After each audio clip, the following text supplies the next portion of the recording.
Hi teacher and classmates. My name is Juan Pablo Muñoz. I am 41 years old. I speak Spanish and I'm from Popayán, Colombia, but I live in Cali. I'm a nurse of Universidad del Cauca and Master Business Administration of Universidad del Valle.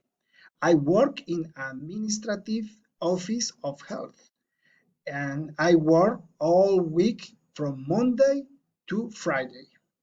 I wake up in the morning to 5 o'clock all days.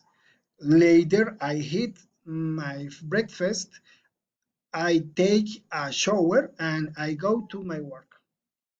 I lunch to 13 hours all days and I walk for 10 minutes to my office.